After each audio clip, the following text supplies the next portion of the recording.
अरे बबलू भाई, अंदर तो देखो, ड्राइवर नहीं है। गाड़ी अपने आप कैसे चल रही थी?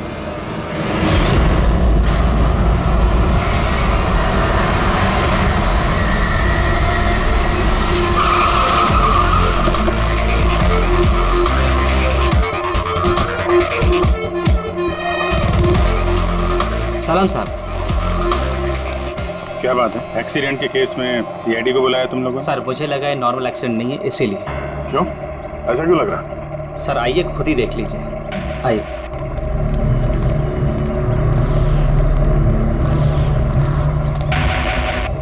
सर दरवाजा खुल नहीं रहा था, बड़ी मुश्किल से हमने खोला इसे।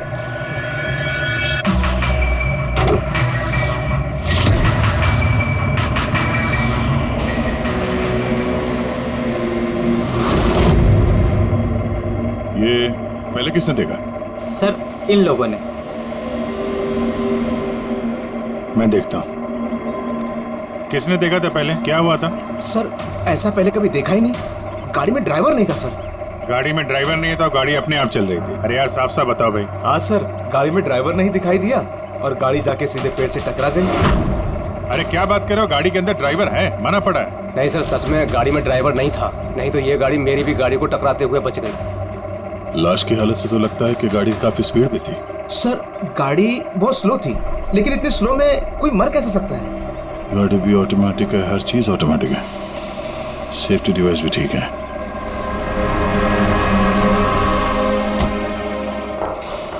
ये लोग तो बोल रहे हैं कि इन लोगों ने इसे ड्राइव करते हुए देखा ही नहीं। अच्छा, तो हो सकता है ये ड्राइवर पहले से घायल हो, जिसकी वजह से ये ड्राइविंग सीट से फिसल के स्टीयरिंग के नीचे जो जगह है वहाँ पे सरक गया और उसके बाद ही एक्सीडेंट हुआ।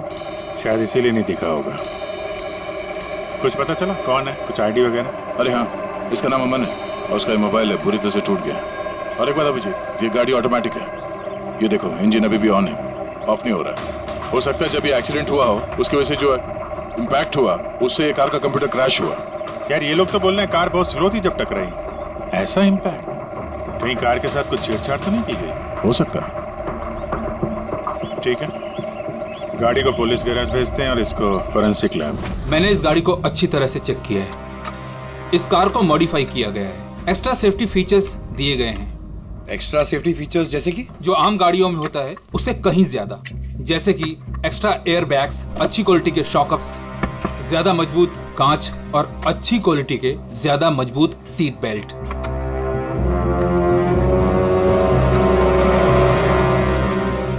ये देखो, निकोटीन पैच। Nicotine patch? ये तो सिगरेट छोड़ने के काम में आता है ना? हम गाड़ी के सिस्टम को कंप्यूटर से लिंक कर सकते हैं? जी हाँ मैडम, एक मिनट।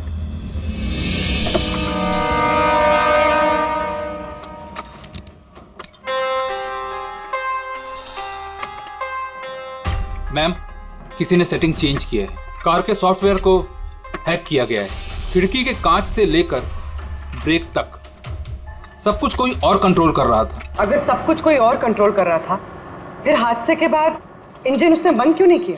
टक्कर की वजह से कार का वायरलेस सिस्टम डैमेज हो गया था, इसलिए कार बंद नहीं हुई। गाड़ी को हैक किया गया? मतलब ये एक्सीडेंट नहीं है, ये तो मर्डर है।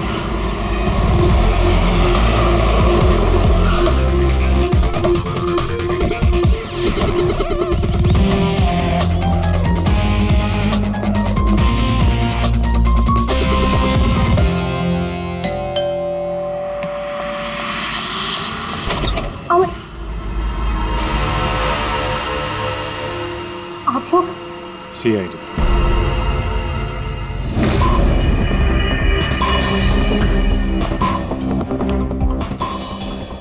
इस आदमी पर कोई टैंकर चढ़ गया था क्या? सारी की सारी हड्डियां टूट गई हैं। कोई टैंकर वैंकर नहीं चढ़ा था इसके ऊपर साउंड के। एक छोटा सा एक्सीडेंट हुआ था यार, छोटा सा, और वो भी किसी ने करवाया था। आपके पति अमन का एक्सीडेंट हुआ है और वो नहीं रहे। आपको कैसे पता? अमन को कार नहीं चलानी चाहिए थी, वो कभी कार नहीं चलाता था सर, क्योंकि उसे पता था कि छोटा सा झटका भी उसकी जान ले सकता है। पर आप लोग, मेरा मतलब है कि सीआईडी यहाँ पे। जी, क्योंकि हमें लगता है कि उनका खून हुआ है। खून? पर ऐसे कैसे हो सकता है सर? एक्सीडेंट से पहले तो अमन मुझसे फोन पे बात कर रहा था, हम दोनों फोन पे बात कर रहे थे कि अचानक फोन कट हो गया।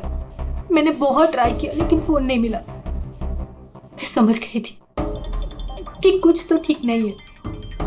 अमन कभी भी खुद गाड़ी ले जाकर इतना बड़ा जोखिम नहीं उठा सकता था। खुद ड्राइव नहीं करते हैं तो ड्राइव कौन करता है? सर, हमारा एक ड्राइवर है। कहाँ वो ड्राइवर कहाँ है अभी? उसकी तबीयत खराब थी इसलिए वो छुट्टी पर है। कहीं उस ड्राइवर ने तो कुछ गड़बड़ नहीं की गाड़ी में? नहीं सर, हमारा ड्राइवर बहुत ही भरोसेमंद इंसान है, वो ऐसा कभी नहीं कर सकता। पिछले 15 साल से वो हमारे लिए कार चला रहा है। सर, इसके शरीर पर 7 जगह हड्डियों के टुकड़े टुकड़े हो गए, 43 जगह हेयरलाइन फ्रैक्चर्स हैं और 21 जगह माइन्यूट फ्रैक्चर्स हैं। और हैरानी की बात तो ये है कि इसके पहले भी इसके शरीर पर बहुत सारे फ्रैक्चर्स हो चुके थे जो अब हील हो गए। बस इन हड्डियों के टूटने की वजह से इसके शरीर के नाजुक अंग जैसे हार्ट, फेफड़े, ये सब डैमेज हो गए और मौत भी शायद इसी वजह से हुई है। साळुंखे, ये जो निशान है स्क्वेरिश, ये कैसे निशान है? बस ये निकोटिन पैचेस के निशान है। इसके शरीर पे बहुत ज्यादा है। इसे सिगरेट पीने की लत थी और वो इसे छोड़ना चाह रहा था। Nicotine patches? अच्छा। और फिर यार अभी तारिका ने बताया कि इसके शरीर पर पुराने फ्रैक्चर्स के निशान भी हैं, बहुत सारे। ये पुराने फ्रैक्चर्स का क्या मतलब हो सकता है? अमन को ड्राइविंग तो आती थी ना? हाँ सर। तो फिर जोखिम किस बात का? अमन मेरे या आपकी तरह नहीं था सर। छोटे से छोटा झटका भी इसकी जान ले सकता था। ड्राइविंग की वजह से उसकी जान को खतरा था, इसीलिए हमने कार में भी काफी मॉडिफिकेशंस करवाई थी और ड्राइवर को भी कहा था कि कार आराम से चलाए। छोटा झटका भी इसकी जान ले सकता था? क्या मतलब क्या? कुछ था उसको? कोई प्रॉब्लम थी?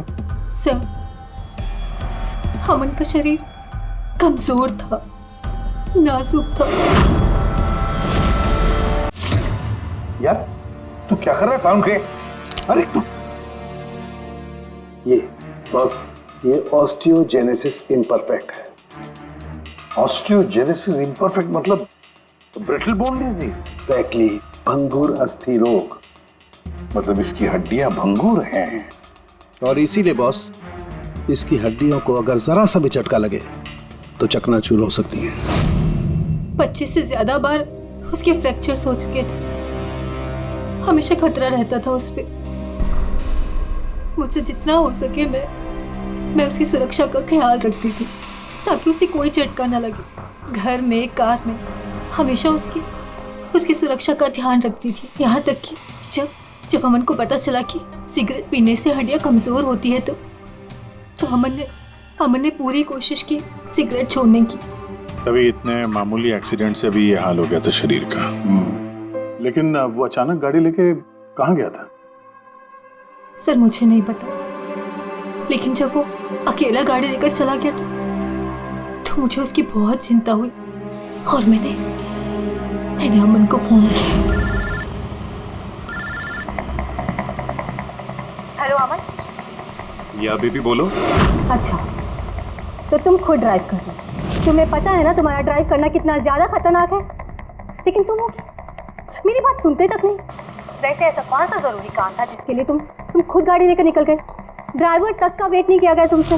जरूरी था स्वीटहार्ट, लेकिन तुम परेशान मत हो, मैं गाड़ी आराम से ही चला रहा हूँ। अमन, मुझे ऐसा क्यों लग रहा है कि तुम मुझसे कुछ छुपा रहे हो? देखो सुप्रीति, मैं मानता हूँ कि मैं सारी बातें तुमसे शेयर नहीं कर पा रहा, लेकिन इसका मतलब ये नहीं कि तुम उल झेलुल बातें सोचने लग जाओ।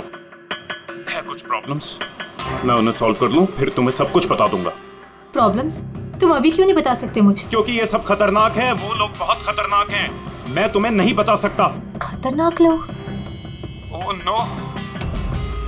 अमन, हेलो। कौन सा प्रॉब्लम? और ये किन खतरनाक लोगों की बात कर रहे थे? वो कुछ पता है आपको? सर, मैं कुछ नहीं जानती। अमन की किसी से कोई दुश्मनी, कोई बिजनेस राइवलरी वगैरह? इस बारे में मुझे कुछ भी पता नहीं, लेकिन हाँ, मयंक और नेहा आपकी शायद कुछ मदद कर सकते हैं। मयंक और नेहा? ये कौन है ये लोग? मयंक पेशे से एक वकील है और अमन का दोस्त भी, और नेहा अमन की सेक्रेटरी थी। अच्छा, ये मयंक का ऑफिस कहाँ है? अमन सर का खून? आप मैं नेहा, अमन सर की सेक्रेटरी। लेकिन अमन की मौत तो एक्सीडेंट में हुई है ना? जी, मौत तो एक्सीडेंट में हुई है, लेकिन एक्सीडेंट अपने आप नहीं हुआ है। करिए बताइए कि आप दोनों मिस्टर अमन को कब से जानते हो, मतलब कब से काम कर रहे हो उनके साथ? सालों से। हम लोग साथ में काम ही नहीं करते थे, बल्कि बहुत अच्छे दोस्त भी थे। अमन की बीमारी की वजह से ज़्यादातर बिजनेस वगैरह मैं ही हैंडल करता था। और नेहा जी आप? सिर्फ मैं और मयंक सर ही तो थे, अमन सर का पूरा बिजनेस संभालते थे। वैसे बिजनेस क्या है उनका? इन्वेस्टमेंट का बिजनेस है। हम लोग अलग अलग कंपनीज में पैसे लगाते थे और जब वो कंपनीज में मुनाफा होने लगे तो अपना परसेंटेज वापस ले लेते थे। ऐसी 50 कंपनीज है जहाँ पर पैसे लगाए थे अमन में। किस तरह का कंपनीज में इन्वेस्ट करते थे? वैसे तो कई सारी कंपनीज में पैसे लगाए थे, लेकिन उनकी सबसे ज़्यादा दिलचस्पी 20-30 फार्मास्यूटिकल्स कंपनीज में थी। फार्मा कंपनी या दवाइयों की कंपनी? जी, ये कंपनीज बहुत नुकसान में चल रही थी, लेकिन आपको तो पता ही होगा अमन की बीमारी के बारे में। और ये कंपनीज उसी बीमारी का इलाज निकालने की कोशिश कर रही थी, और अमन का सपना था कि इस बीमारी का इलाज संभव हो जाएगा तो किसी और को वो तकलीफ नहीं उठानी पड़ेगी जो उसे थी। और सर, अभी तो उन कंपनीज में फ़ायदा भी होना शुरू हो गया था। कोई दुश्मनी, किसी से कोई लड़ाई झगड़ा? नहीं सर, ऐसा तो कुछ नहीं था। अगर कुछ होता तो वो मुझे ज़रूर बताते थे। अमन की वाइफ का कहना है कि पिछले कुछ दिनों में वो परेशान लग रहा था। आपको जानती? परेशान तो थे, मगर मुझे कुछ बताया नहीं। मुझे लगा काम का प्रेशर होगा बस। आपने बताया था कि दवाइयों की कंपनी जो नुकसान में चल रही थी, उनमें से कुछ को फायदा होने लगा था। सबको नहीं सर, शायद एक को। मुझे उसकी डिटेल चाहिए। जी, मुझे अकाउंट चेक करना होगा। ठीक है। और मुनाफे के अलावा कोई ऐसी बात जो आपको अलग लगी या फिर कुछ अजीब सी हो, वो भी बता दीजिएगा।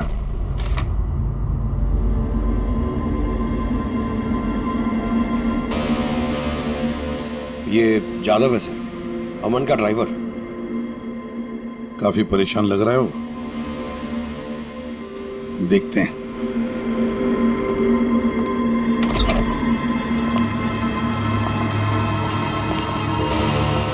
जादव? जी सर। अमन के ड्राइवर है ना? जी सर। क्यों, छुट्टी पर क्यों गए थे तुम? साहब, बीमार हूँ और अमन सर ने मुझे खुद छुट्टी दिया था। मिस्टर अमन को तुम ही लेके जाते थे ना? जी मैडम, अमन सर मेरे साथ ही जाते थे। कभी वो कोई टैक्सी वगैरह नहीं लेते थे। तो फिर तुम तो हमें बता सकते हो कि अमन साहब कहाँ कहाँ जाते थे, है ना? जी जी। ये देखो जादव, ये जगह पर उनकी मौत हुई थी। अब ये जो रास्ता है, ये कहाँ पर जाता है या फिर वो इस रास्ते पर कहाँ जा रहे थे, ये तुम्हें पता है? मुझे नहीं पता है। देखो, हमें पता है कि तुम इसके बारे में जानते हो। तुम्हारी भलाई इसी में है कि सीधे सीधे बता दो। जी मैडम। सुप्रीति मैडम से कुछ कहिएगा मत। वो सड़क के कुछ दूर पे एक मोटेल है, वहाँ हमेशा वो बार बार जाते थे। मोटेल में बार बार जाते थे? क्यों, इससे मिलने जाते थे? जी साहब, एक मैडम थी।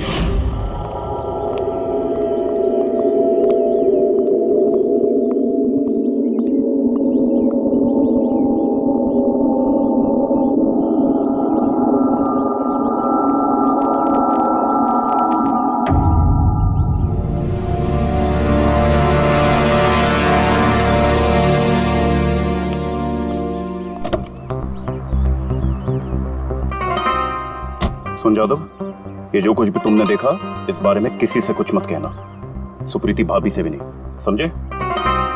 ओके? जी सर। मैडम थी। मतलब अमन का उस औरत के साथ चक्कर चल रहा था। जी छोटी मुंह बड़ी बात, साहब छुप छुप के उस मैडम से अगर मिलते थे तो इसका मतलब तो यही निकलता है। अमन उस औरत से मिलने जा रहा था जब यह हादसा हुआ। तो हो सकता है वो औरत अब भी वहीं पर हो, उसी मोटल में। चलकर मिलना पड़ेगा इस औरत से।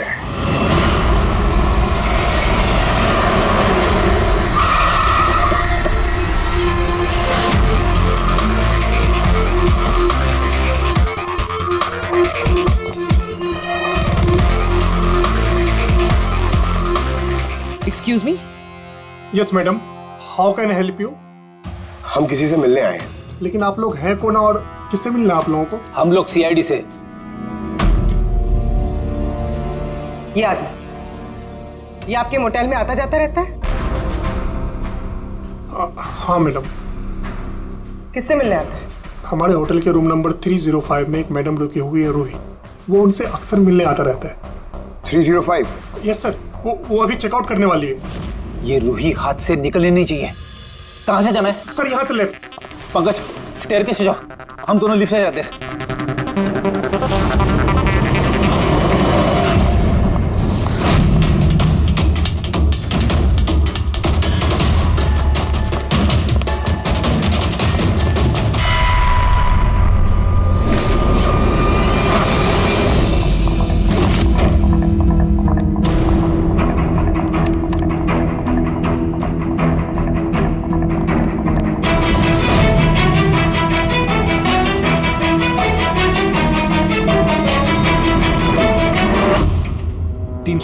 सर उतर।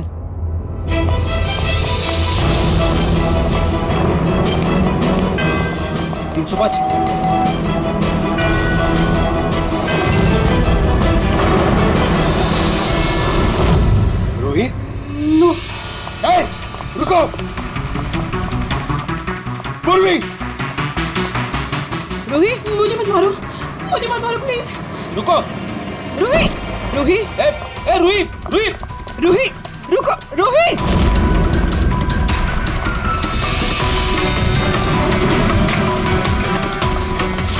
रुक जा। रूही, रुको। रुक जा। रूही, मार दो मुझे, लेकिन तुम लोग भी बच नहीं पाओगे। तुम लोगों का सच सबके सामने आ ही जाएगा। सच? कौन सा सच? मैं सब जान चुकी हूँ तुम लोगों के बारे में, सब जान चुकी हूँ। क्या बोल रही हो तुम? तुम्हें ऐसा क्यों लगता है कि हम तुम्हें मारेंगे? आओ। कौन सा सच? रूही, हम सीआईडी से। सीआईडी? चलो मान लिया रूही कि तुमने कुछ नहीं किया, लेकिन अगर तुमने कुछ नहीं किया तो वहां से भागी क्यों? मुझे लगा कि ये लोग मुझे मारने आए हैं। इसका मतलब कोई है जो तुम्हें मारना चाहता है? जी, वही लोग जिन्हें हम एक्सपोज करने वाले थे। उनके खिलाफ हमारे पास सारे सबूत थे। कौन लोग और कैसे सबूत? हाँ, बताओ।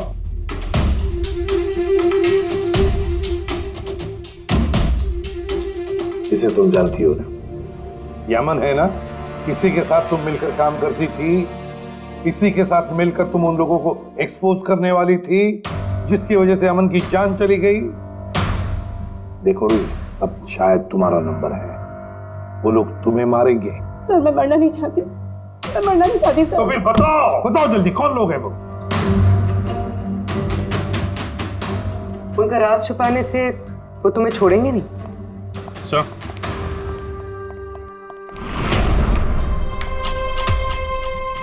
रूही, ये लो पानी पी लो, पियो। और मैंने जो कहा ठंडे दिमाग से सोचो, अपने बारे में सोचना जरूर। मैं आता हूं।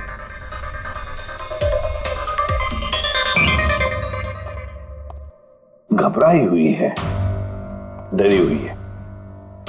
लेकिन अब डरने की क्या जरूरत है सर? अब तो सीआईडी के पास है वो। लेकिन सर वो हम पे भरोसा नहीं कर पा रही। थोड़ा वक्त लगेगा। से जो अमन का वकील है मयांक, उससे क्या पता चला? सर अमन ने बहुत सारी दवाई की कंपनियों में पैसा लगाया था, लेकिन वो सब की सब घाटे में चल रही थी। एक कंपनी है जिसने अभी अभी फाइनली फायदा करना शुरू किया था, CRM फार्मास्यूटिकल। और सर ताजुब की बात यह है कि अमन ने पिछले हफ्ते ही इस कंपनी के साथ जितने भी डीलिंग्स है वो सब तोड़ दिए, और मयंक भी इस बात से काफी हैरान था। वही तो समझ में नहीं आ रहा है कि इस अमन ने जब ये कंपनी लॉस में जा रही थी तब उसके साथ तो डील नहीं तोड़ा, और जब ये कंपनी प्रॉफिट कर रही है तब डील तोड़ने जा रहा है। और सर वो मयंक से कभी कोई बात छुपाता नहीं था, उसने ये बात मयंक को बताई भी नहीं। हाँ सर, मयंक ने उसका भरोसा तोड़ दिया होगा सर। आओ जरा रोही,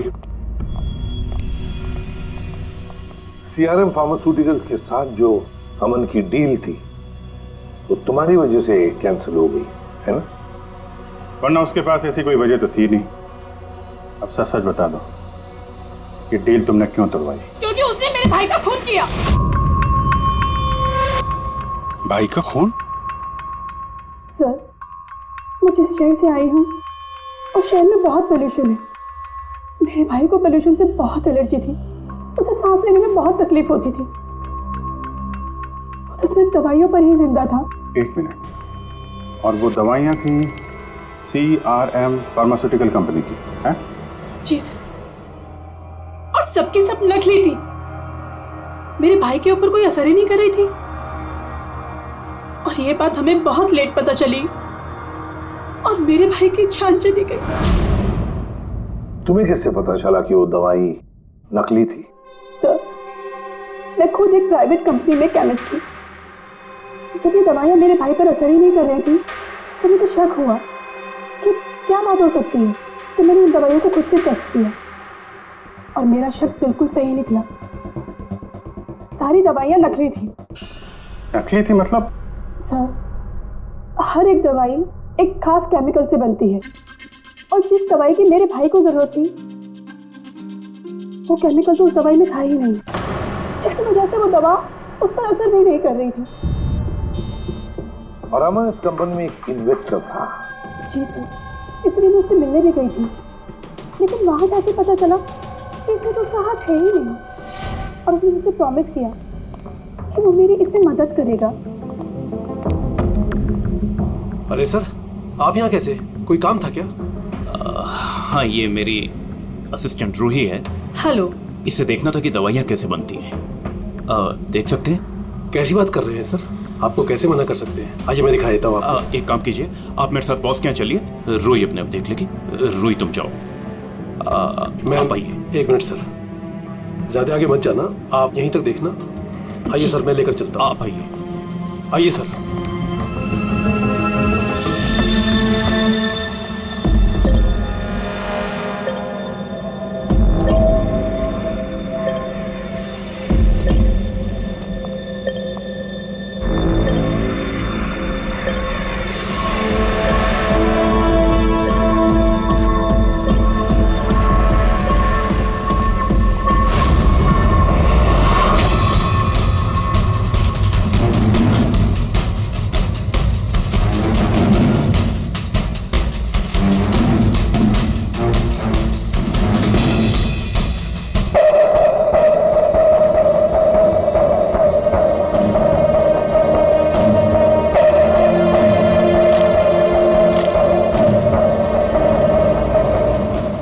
केमिकल है, लेकिन ये लोग यहाँ से बाहर क्यों लेके जा रहे हैं? और हमने सारे सबूत जुटा लिए थे और सारे सैंपल्स भी टेस्ट किए थे। एक बात तो पक्की है कि सामन की मौत और CRM फार्मास्यूटिकल्स का कोई ना कोई संबंध जरूर है। कुछ ना कुछ तो गड़बड़ जरूर है।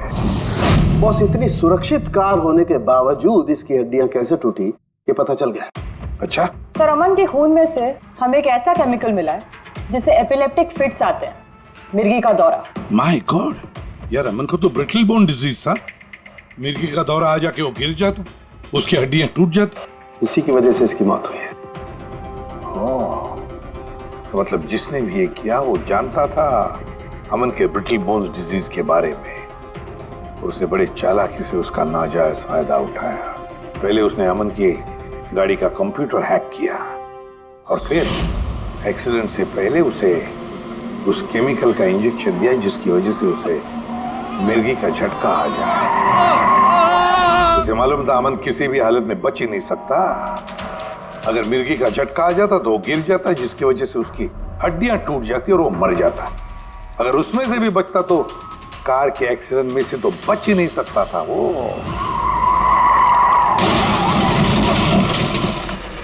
समझ कि मिर्गी का दौरा पड़ने वाला जो ड्रग है कितनी देर बाद असर करता है? बस कुछ घंटे तो लगते हैं। मतलब ये ड्रग अमन को एक्सीडेंट से कुछ घंटे पहले ही दिया गया था। सर कहीं ऐसा तो नहीं कि किसी ने इसे नींद में इंजेक्शन दे दिया हो सकता है। बस एक काम करते हैं, इस अमन की बॉडी को फिर से एक बार अच्छी तरह से चेक करते हैं, देखते हैं कहीं कोई इंजेक्शन का निशान तो नहीं है। तारिका? Yes sir. अच्छा साहब की सीआरएम कंपनी की नकली दवा के बारे में क्या पता चला? बॉस उन नकली दवाइयों में एम्फेड्रिन नहीं है। ओह, मतलब रूही सही कह रही थी। सर ये कुछ केमिकल्स की लिस्ट है जो सीआरएम कंपनी ने पिछले महीने मंगाई थी। माय गॉड बॉस, इसमें तो वो केमिकल सबसे ज्यादा मात्रा में जो सीआरएम की दवाई में होना चाहिए था, 500 गैलन। 500 गैलन तो बहुत बड़ी गड़बड़ है, बहुत ही बड़ी गड़बड़ है। पंकज, अभिजीत और दया से कहो कि सीआरएम कंपनी में जाए और वहां से मुझे फोन करें। और फ्रेडी, तुम और पूर्वी अमन के घर जाओ और पता लगाओ एक्सीडेंट के दिन अमन से कौन कौन मिलने आया था। इंजेक्शन? सर अमन तो इंजेक्शन से बहुत डरता था। ऐसा हो ही नहीं सकता कि वो खुद को इंजेक्शन लगा ले। अपने आप नहीं लगवाया होगा तो किसी डॉक्टर से लगवाया होगा। नहीं सर, अमन तो इंजेक्शन के नाम से कोसों दूर भागता था और उसकी हेल्थ बिल्कुल ठीक थी। अगर कोई भी प्रॉब्लम होती तो वो कम से कम मुझे बताता। किसी और से नहीं लगवाया, खुद नहीं लगाया, तो फिर वो केमिकल उसके खून में पहुंचा कैसे? अच्छा बता सकती है, घर से निकलने से पहले अमन किस किस से मिला? मयंक और नेहा आई थी उससे मिलने। और हाँ मैम, एक आदमी आया था अचानक से, जसवंत। जसवंत? ये जसवंत कौन है? जी जसवंत सीआरएम कंपनी का सीईओ है और अमन ने उसकी कंपनी में पैसे इन्वेस्ट किए थे।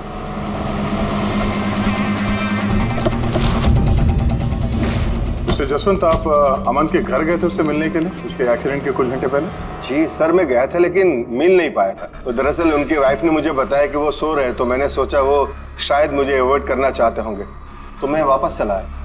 पापा, अमन ने हमारे साथ बिजनेस डील कैंसिल की, फिर भी आप उससे मिलने गए थे?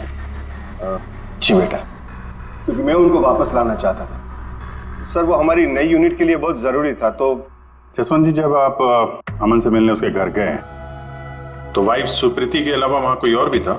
मैं जब गया तब तो वहां कोई नहीं था, लेकिन हाँ जब मैं वहां से निकला तो उनके लॉयर मिस्टर मयंक और सेक्रेटरी नेहा, वो दोनों जरूर उनके घर आए थे।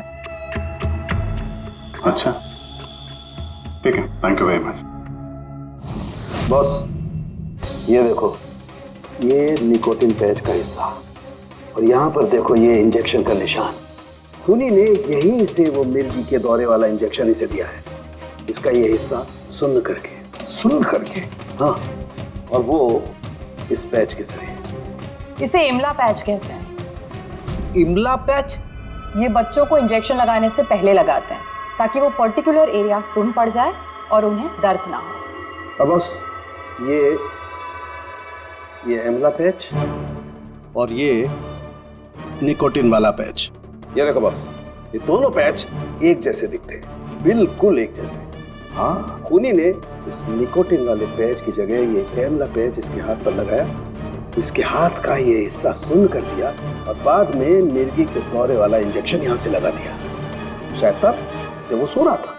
हाँ सर, ये कर कौन सकता? जसवंत तो एक हफ्ते से अमन को मिला भी नहीं, तो फिर? सर वो मयंक या फिर नेहा, वो तो नहीं। पंकज, ये खेल कौन खेल रहा है तो हम पता लगा ही लेंगे। अब हम भी एक खेल खेलेंगे, एक ऐसा खेल जिसमें जीत सिर्फ हमारी ही होगी, हमारी जीत।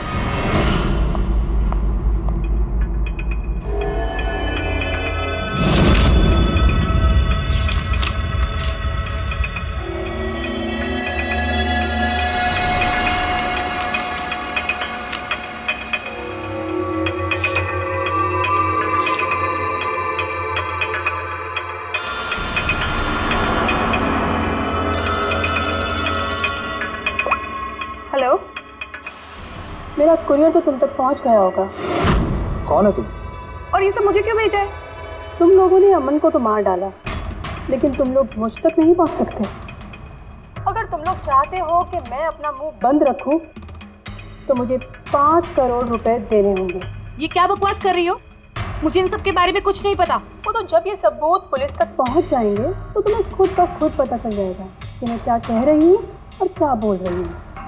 देखो देखो देखो, मैं कुछ इंतजाम करता हूँ, मुझे थोड़ा सा टाइम दे दो। ठीक है, तुम्हें 2 दिन का वक्त मिलता है, मैं फिर कॉल करूँगी।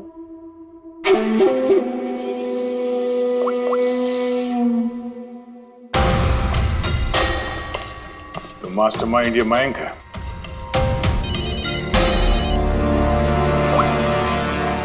Hello Abhijit sir. सर मैं मयंक बोल रहा हूँ।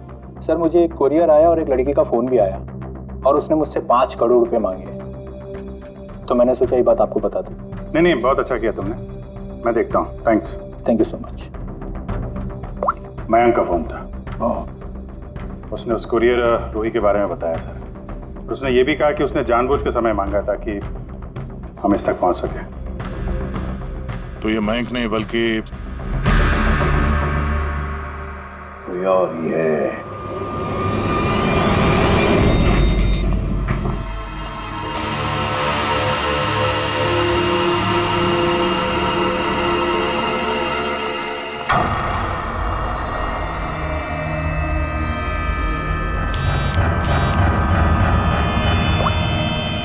हाँ सर। पूरी इसने यहाँ पर नजर रखी है ना तुमने? हाँ सर, वो अभी अभी यहाँ से निकली है। कड़ी नजर रखना पूर्वी, बिल्कुल कड़ी नजर। अपनी नजरों से ओझल मत होने देना उसे। ये नेहा ही हमें उस खूनी तक पहुंचाएगी। सर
क्या हुआ? इतनी जल्दी में क्यों बुलाया? क्या है ये सब? ये सब क्या है? तुमने तो कहा था कि किसी को कुछ पता नहीं चलेगा। फिर हमारे बारे में ये लड़की सब कुछ कैसे जानती है? डोंट वरी बेबी, मैं सब संभाल लूंगा। मैं हूं ना। जैसे उस अमन को ठिकाना लगाया वैसे इस लड़की को भी ठिकाना लगा दूंगा। तुम टेंशन मत लो, ओके?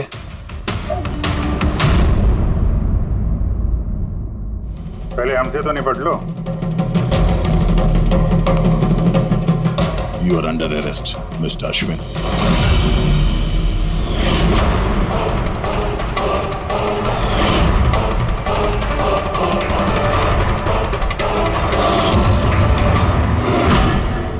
अश्विन के पास तो वजह थी, तुमने अपने बॉस का खून क्यों किया? हम दोनों एक दूसरे से प्यार करते हैं। जब मुझे पता चला कि अमन सर सीआरएम फार्मास्यूटिकल की जांच कर रहे हैं, तो ये बात मैंने अश्विन को बता दी ताकि वो लोग अपनी गलतफहमियां दूर कर सके। लेकिन इसने तो अमन को ही दूर कर दिया। क्यों अश्विन?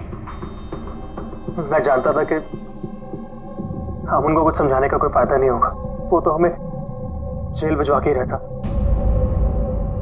तुमने मेरे भाई को मारा, अमन का खून किया, और ना जाने कितने मासूमों की जान ली होगी तुमने अपनी इन नकली दवाइयों से। सच में बहुत घाटा हो रहा था, नुकसान पे नुकसान हो रहा था। डैड नहीं मानते, इसलिए उनको बिना बताए मैंने केमिकल्स को नॉर्थ इंडिया के प्लांट में बेचना शुरू कर दिया। उससे हम नशा बनाते थे, थोड़ा प्रॉफिट हो ही रहा था कि अमन ने सारा खेल बिगाड़ दिया। सिर्फ फायदे के लिए दवाइयों की जगह पे तुम ये जहर बनाने लगे थे, हाँ? मुझे कंपनी की हालत पता थी, मैंने अमन सर को अश्विन से मिलाया था ताकि वो कंपनी में इन्वेस्ट करके उसे डूबने से बचा सके।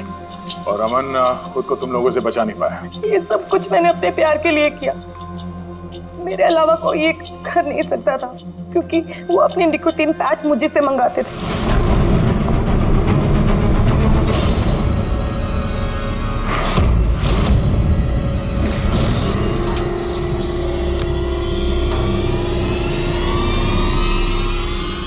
उसके अगले दिन जब हम अमन के घर पर गए, अरे आप ही गए?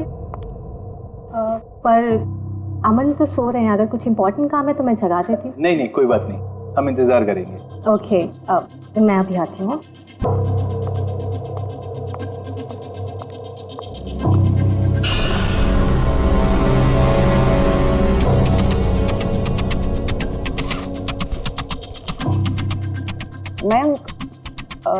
मैं जरा वॉशरूम होकर आऊं?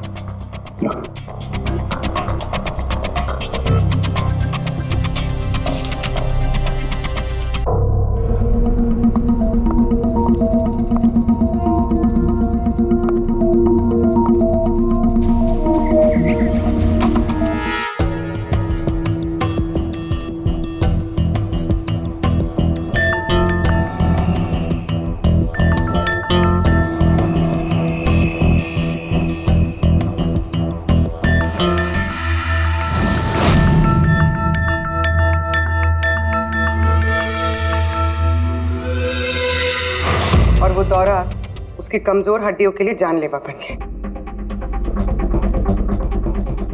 और तुम चीफ टेक्नोलॉजी ऑफिसर, तुमने रिमोट कंट्रोल से अमन के कार के कंप्यूटर को हैक कर दिया और उसका एक्सीडेंट करवाया।